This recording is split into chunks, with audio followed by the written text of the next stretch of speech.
कल कारखाना स्थापित हो। आपको लगता है आप सांच हैं, तो सांच को आँच कैसा? जाँच कीजिए। सांच को आँच नहीं होना चाहिए, उसकी जाँच होनी चाहिए। अगर बेबुनियाद हैं, तो आप सामना करके उनको क्लियर कीजिए। और मैं आज फिर इस बात को सदन में उन 2 विषयों के बीच इस विषय को मैं ऐड करके उठाने का प्रयास करूँगा। क्योंकि जब हम बात करते हैं तो निजी क्षेत्र में एक सवाल आता है कि निजी क्षेत्र का मतलब क्या होता है? निजी क्षेत्र का मतलब होता है उद्योग, निजी क्षेत्र का मतलब होता है प्लांट, निजी क्षेत्र का मतलब होता है किसी ज़मीन पर कोई कल कारखाना स्थापित हो। अब सवाल बनता है कि कल कारखाना के लिए ज़मीन भारत ने नहीं दिया है, पूरे भारत के लोगों ने नहीं दिया है। बिहार, उत्तर प्रदेश, महाराष्ट्र, गुजरात के लोगों ने ज़मीन नहीं दिया है, ज़मीन केवल झारखंड के लोगों ने दिया है। तो वहाँ तो सौतेला व्यवहार बिल्कुल नहीं होना चाहिए, वहाँ 75 क्या अगर 100% भी कोई रिज़र्व करता है तो बुरा नहीं है। इसलिए बुरा नहीं है, क्योंकि वह ज़मीन उनकी एकमात्र पूँजी है, वह ज़मीन उनका एकमात्र सहारा है। लेकिन आप एक नियम लेके आते हैं, एक कल कारखाना स्थापित होता है और क्षण भर में वो सारी ज़मीन सरकार एक्वायर कर लेती है किसी कंपनी को देने के लिए। आपने तो विकास के नाम पर, उन्नति के नाम पर एक ज़मीन कंपनी को दे दिया, कंपनी ने लाखों करोड़ों का टर्नओवर किया, देश की उन्नति में काम आया, देश की अर्थव्यवस्था में काम आया, लेकिन उस किसान का क्या हुआ? जिस किसान के पास ये ज़मीन हड़प्पा काल से है, जिस किसान के पास ये ज़मीन महाजनपद काल, बुद्ध और तमाम मुगल काल से लेके अंग्रेज के कालखंड तक वो ज़मीन उस किसान के पास, उस किसान का क्या हुआ? एक झटके में उसका परिवार आपने सड़क पे लाके खड़ा कर दिया।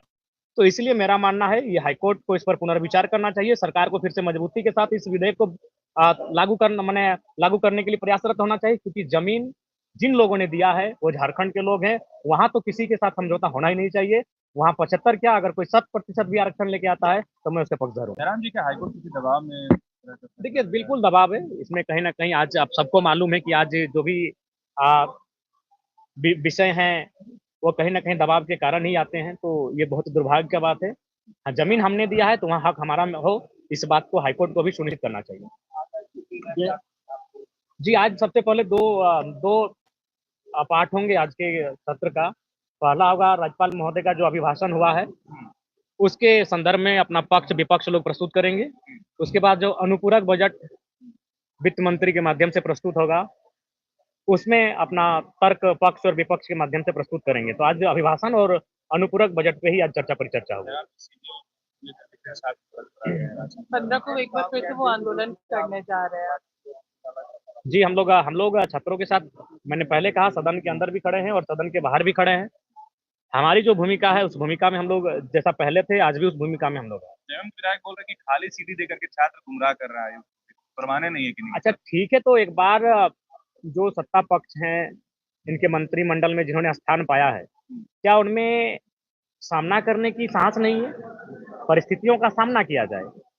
आपको अगर लगता है कि छात्रों के एविडेंस, तर्क अगर बेबुनियाद हैं, तो आप सामना करके उनको क्लियर कीजिए ना। अगर आपको लगता है आप सांच हैं, तो सांच को आँच कैसा? जाँच कीजिए। सांच को आँच नहीं होना चाहिए, उसकी जाँच होनी चाहिए।